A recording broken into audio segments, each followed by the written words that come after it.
Whenever we're preparing for a morning, whenever we're preparing for a trade, the first step, the foundation step, has to be market structure. And there's actually no exception to structure dictates strategy. Market structure dictates strategy. And ultimately, the idea that we can automate it, I think most of you can see this at the bottom of my screen. You've seen it there. It's a staple at the bottom of the screen. This is the way we understand structure. There's the momentum, which is the top row. There's the trend, which is the bottom row. And it's the trend that really is what I call that structure, right? So structure is really just code for, are we in an uptrend? Are we in a downtrend? Or are we neutral? Green is up, yellow is neutral, red is down, bearish, right? If we have an 830 hot zone, and in the wake of that 830 hot zone, the transition to green, this is how crisply we know that by not the 840 candle, but that by the end of the 845 candle, by the end of the 845 Eastern candle, we have an uptrend. And at that point, by the dip, a reversion to the mean becomes valid. That's the way we think about trends, mean reversions, retracements to the wave.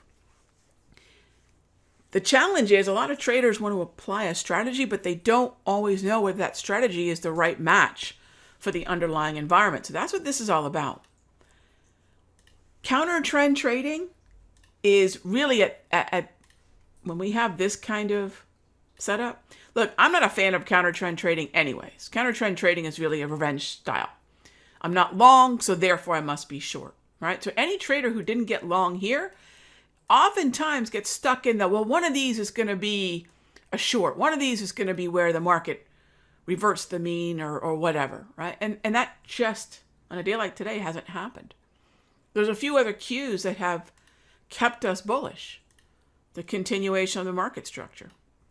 And even when the market structure goes neutral, we have a simple little saying, respect the trend that was.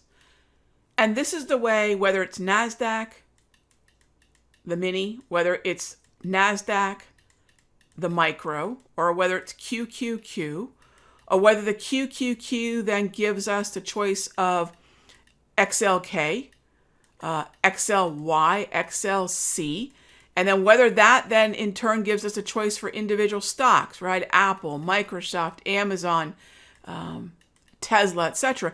You can see how we can go from index to sector to stock. But everything starts with the structure here. Really simply, you buy a dip right around 12,010, and then every point, 12,010 to 12,011, 12,011 to 12,012, is $20, right? That's it. That's the NQ. The MNQ would then be $2, right? So there's a way to control risk, and that's with the micro and the mini. There's a way to control cost as well as risk, and that would be with the QQQ calls. The idea also that we can have a good idea of continuation into the second half of the day after 135, also really clear. Is the market structure continuing? Structure dictates strategy. Again, that's all that's in play here. Trends are happening. There are still viable trends to be had, but we just have to make sure that the environment for it is something that we can recognize easily, systematically, and then continue to monitor that progress. And then monitoring progress is really easy. Mean reversion, mean reversion, mean reversion, right? I would even consider this a mean reversion.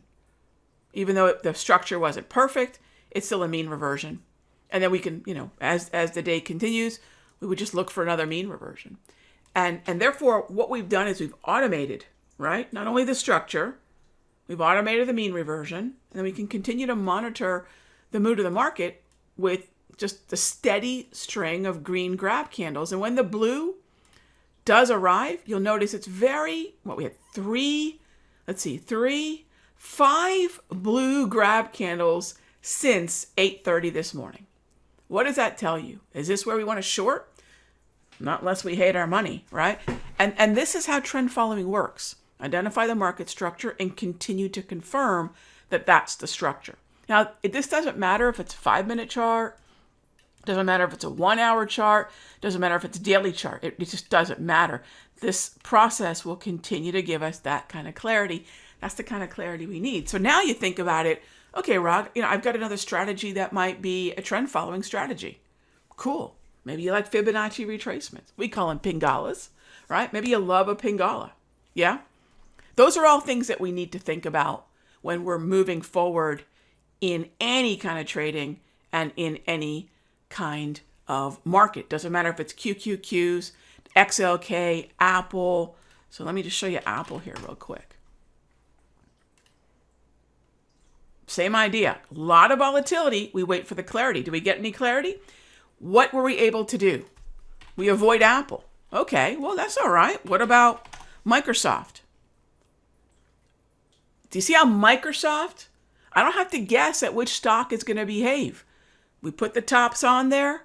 We put the market trends on there, right? And so we can see really easily, avoid Apple, cool, follow Microsoft, right? And then maybe we want to look instead at Amazon.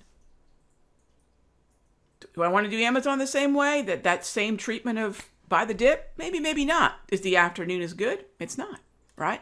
Market structure will tell us what we need to focus on. Start with that tops and then overlay whatever it is you like. Maybe it's the HPMRs. Maybe it's Darvis.